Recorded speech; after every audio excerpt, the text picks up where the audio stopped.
Hello and welcome to House Connect, your insights into parliamentary activities. The tone has been set for the 2024 legislative year, with the eldest members of the two lawmaking institutions leading the Provisional Bureau and chairing the proceedings. Today's edition of House Connect is a special one dedicated to the opening of the March session. The messages echoed the expectations of the lawmakers and lots more. Sit tight, we'll be right back in a jiffy.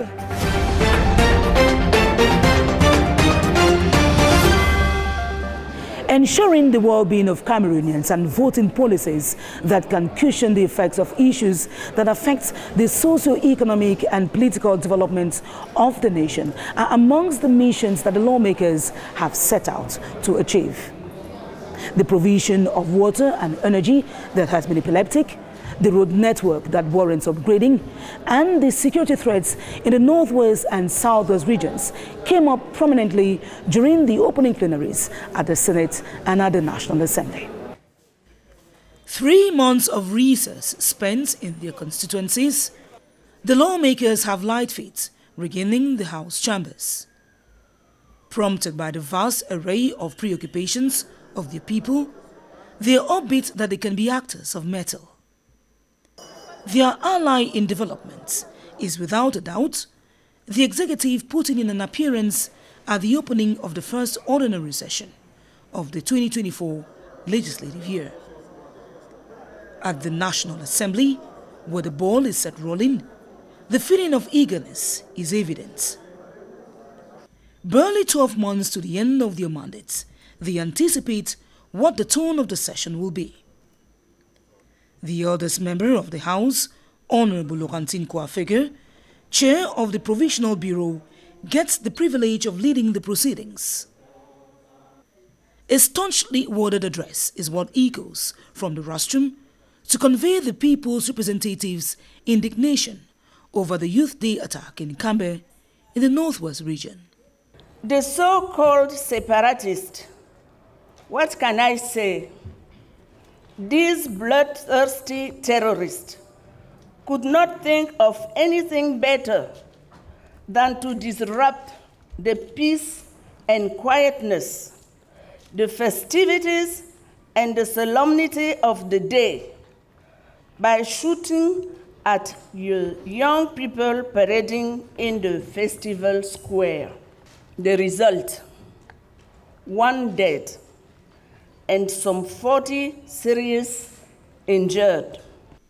For the umpteenth time, Parliament before the executive, led by the Prime Minister, head of government, Joseph John Gote, and the judiciary is down in the mouth. It is not so much the death toll that is important, but the act committed, the timing, and the target are all facts that point to the seriousness of this attack. Enough is enough. I condemn and denounce with the utmost energy. I say and affirm that shooting children in such circumstances, in any circumstance, shooting children is inhuman, unacceptable, and absolutely criminal. The opening was as well an instance of introspection for the lawmakers attending the last March session of the 10th legislature if the electoral calendar remained unaltered. The opening was as well an instance of introspection for the lawmakers attending the last March session of the 10th legislature if the electoral calendar remained unaltered. Charged for cases of inertia, power tussle, and personal gains, they admonished to utilize the 12 months left to push for development reforms. Expected to be driven by a patriotic spirit and to certify government oversight, the legislators consented. Expected to be driven by a patriotic spirit and to certify government oversight, the legislators consent. We have not done much, but we would have done better. And which is this better? There is still 11 or 12 months remaining. And this also goes to the government and even the National Assembly. to give us, the parliamentarians, the possibility to be able to do our functions better than we have been doing all this while. We look forward as a member of parliament to act, especially the Minister of Finance and those that matter, on the eminent reconstruction of Sonara and the effective putting in place of the Limbe Deep Seaport, which I think effective demarcation has been done on the land that is to be used. And what we expect is for feasibility studies to begin. The head of state, His Excellency President Paul Biya, holds close deep to his heart the construction of the Tiko Airport. And he has already given the favor, and demarcation work has been done already on the land to be used. And now we want to get into effective practice. Checking the shortage in the provision of basic amenities and the need to enhance steps taken for subsistence are imperative. We want to make sure that there is a consistency in the supply of electricity. We also want to make sure that there is water. I was able to have a borehole, solar borehole installed in Manfi. I'm going to ensure that another one is done in Tinto, Upper Banyan subdivision. But we need government to come in and help the people, because once the basic utilities are there, then the people will not be able to complain. The government needs to bring in the issue of solar lighting. It's a very cheap approach. It can easily be managed by the councils. It is difficult with the issue of electricity. We don't have electricity, and this world now that has gone digital, it is difficult for children to learn without electricity. Very difficult. They struggle to learn on their own, but it is more difficult. If we had electricity, it would be better for them. Road network too. Even though they have given us the ring road, they are struggling to construct it, but the terrorists will not allow them to do the construction. So we still need security in order that the road be constructed. My prayer is that government should give security measures, more security measures to help the children go back to school safely, and to equally help us who are working in the constituency, so that we shall be free to go to our constituency and do work there safely and come back safely. Poor road infrastructure that hinders development and slows down investments ought to be tackled by governments. This session is coming up at a time when we have a lot of challenges. If I get back to my own area, I virtually trek to get to my own constituency because I don't have a motorable road that leads to my constituency at the moment. Yet it is part of the National Road number 11, what is called the Ring Road in the northwest. A few days ago, we had some drastic accidents where we lost some citizens. We think that more emphasis should be put on the infrastructure and the construction of roads, so that we can, with roads, development issue is facilitated. So we think that if we can address the issue of road security, the country will go a long way to improve the livelihood of their citizens. We have lots of other challenges in terms of security, in terms of the road network, and in terms of infrastructure. We realize that the gas plant that CSPH is putting up at Bamenankwe, it's over 60% realized. What are the next steps and what are the other challenges? Those are the issues that we'll be looking at and trying to have a way forward and craft a design for Mezam Center. With the sporadic threats on human life in the restive regions, rebuking the monstrosity of the unruly is a perfect timing. Effort has to be done in terms of security, especially in my own area.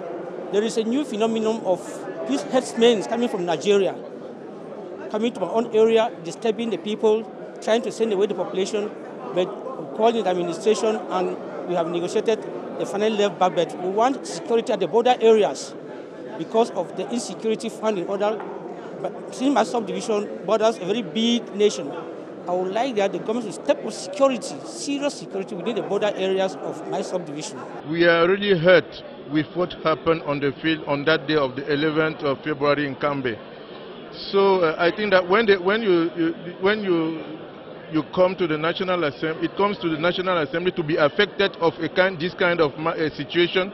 It means that the whole or the entire people or the entire country of Cameroon which is hurt with the situation. This problem in the northwest and southwest, something needs to be done about it, because every day in and out we still have so many issues coming up. People are being killed daily, and we think that something should be done in that direction to make sure that our people back in the northwest and southwest, they should feel better.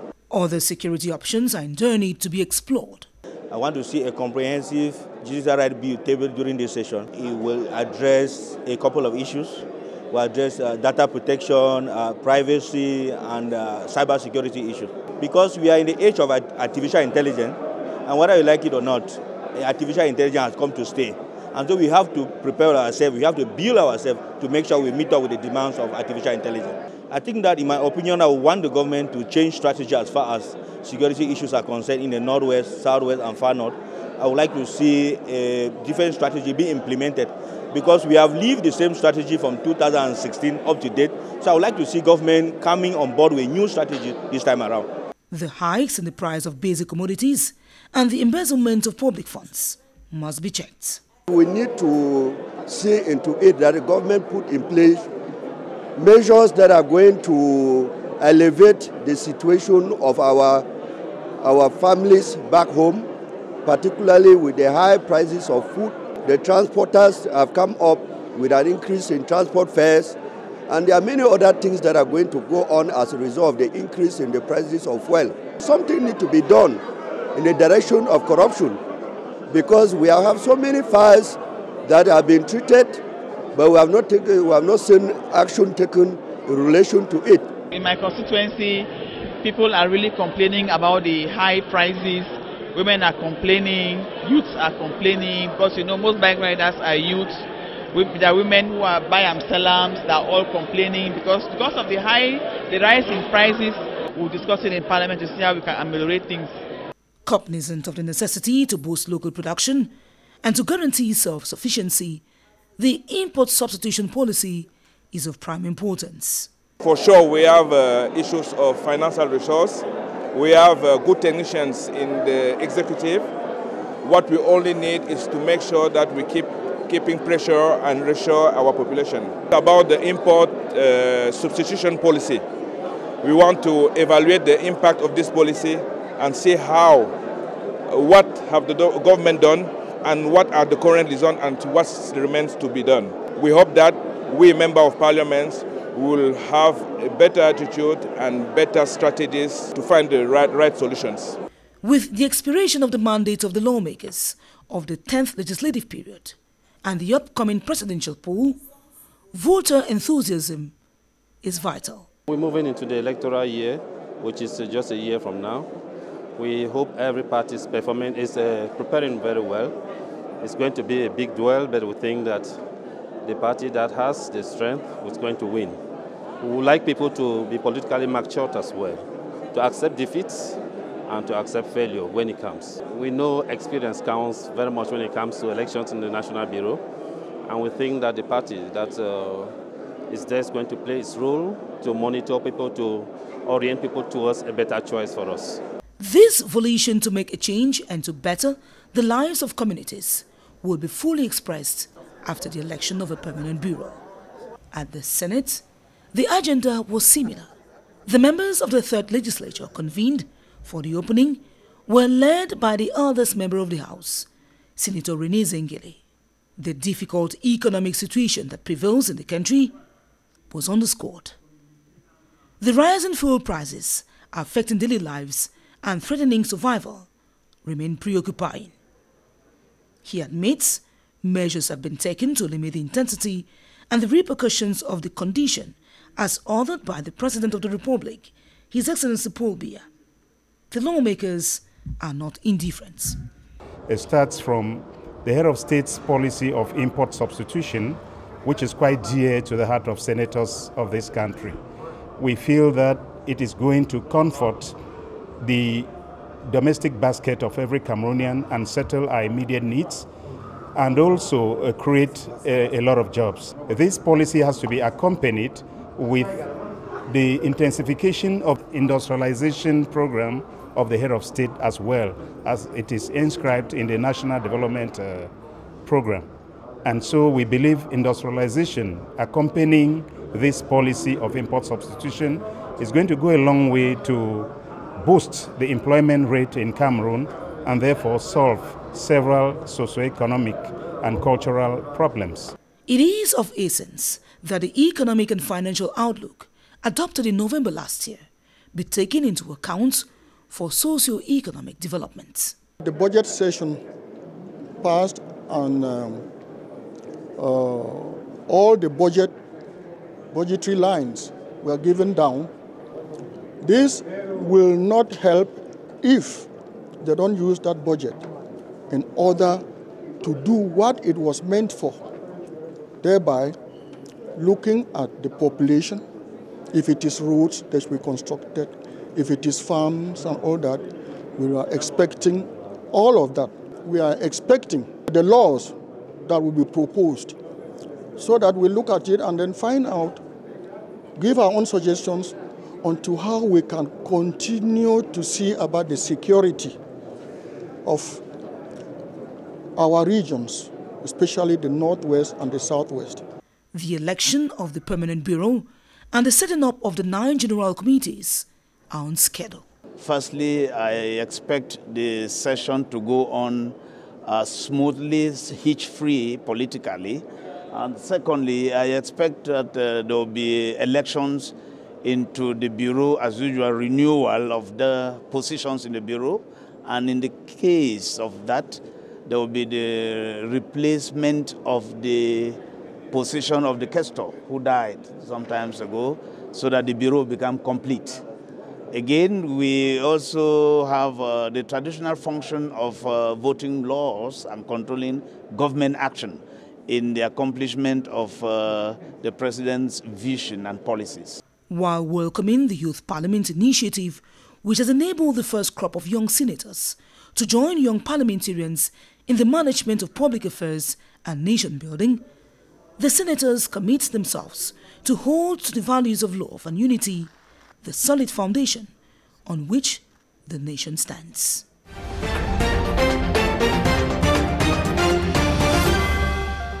One of the parliamentary networks that has been quite busy during the 3 months of recess is the Parliamentary Network for the Diaspora and Decentralized Cooperation.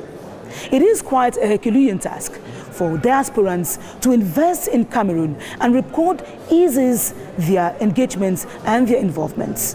The International Business Fair that took place in Yaoundé was a forum to expose some of the reforms that have been engaged by governments to ensure the insertion and inclusion of diasporans in Cameroon. Diasporas represent a significant source of capital for their nations through remittances, entrepreneurial endeavors, as well as information and knowledge sharing.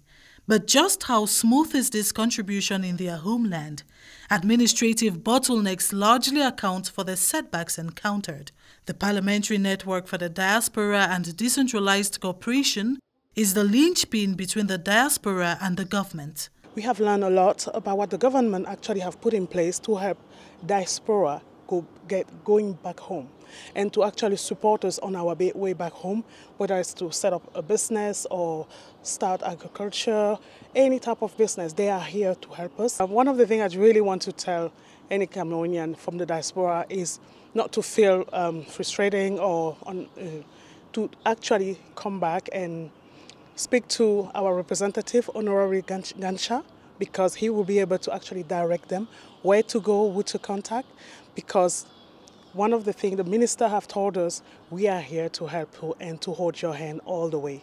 The International Business Fair in Yaoundé provided over 100 representatives from abroad a platform to discover the investment openings available. Cameroon's ambassador to France, His Excellency André Magnus Ekumu, applauding the initiative, admits there is an imperative for the diaspora to transmit the knowledge and skills acquired. We promote training, technical training in France for the Cameroonian youth. That means we facilitate all the training in France. We need more technical trainings like in the aviation and so on. So now the innovation in our project is not only to facilitate going to France to have a higher education in technical training, but we also facilitate the return mechanism in Cameroon. And this is what Cameroon needs. Not only that we train the youth in Cameroon so that they can stay all their life in France or in Germany. To explore their full potential, a favorable environment is of the essence. The government should help us to reintegrate ourselves by telling us that we know that you are a value, you have a certain value for us, and we will need you to bring it, because when they tell you that they need you, it's already a way of knowing that you have a value. And I think we need that very, very badly, because sometimes when we come back, it is your brothers and sisters who make you to feel like you are a loser or you are not welcome. With a strong conviction that the head of state's admonition for a constructive diaspora will be heeded, they pledge to engage in direct investments.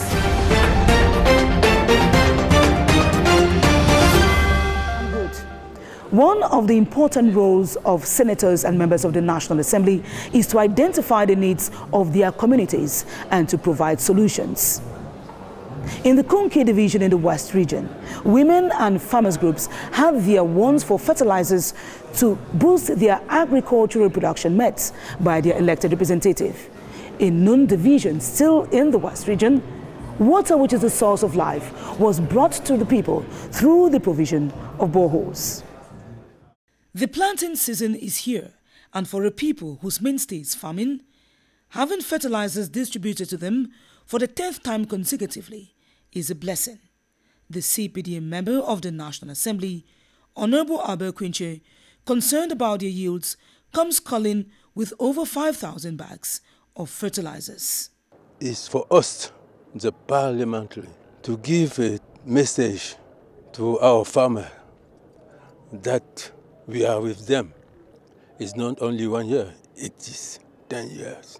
It's so important that even the head of state say that the soil is rich.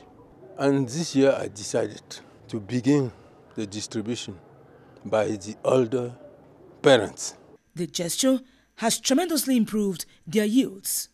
From the plains of Bayangam to Jebem, Bo and Petebanjun, the population remains indebted for the quality and the quantity of their produce. It's a message of gratitude to our honorables. We are thanking them very much to all what they have been doing for women in Jebem. They have multiplied our production, so we are very happy to all those fertilizers. To keep the Nun division abreast with the laws voted in Parliament, regardless of the political leanings of the citizens, Senator Seydou Mbombo Njoya toured the area. Some of the crucial problems like access to potable water were addressed. This is one of my targets in my mandate. Water is life. These two of them among the 4 that I promised, one in Fumbani, one in Magba, and so I'm very delighted, I'm very happy, I'm very proud to give life to people, to give them some joy, because their day-to-day life is very complicated, and I'm sure their life will change from today because they will have better health and they will have water. The borehole project involves all the 9 subdivisions of the Nun, a relief for the population, looking forward to the realization of other programs outlined for their area in the 2024 state budget.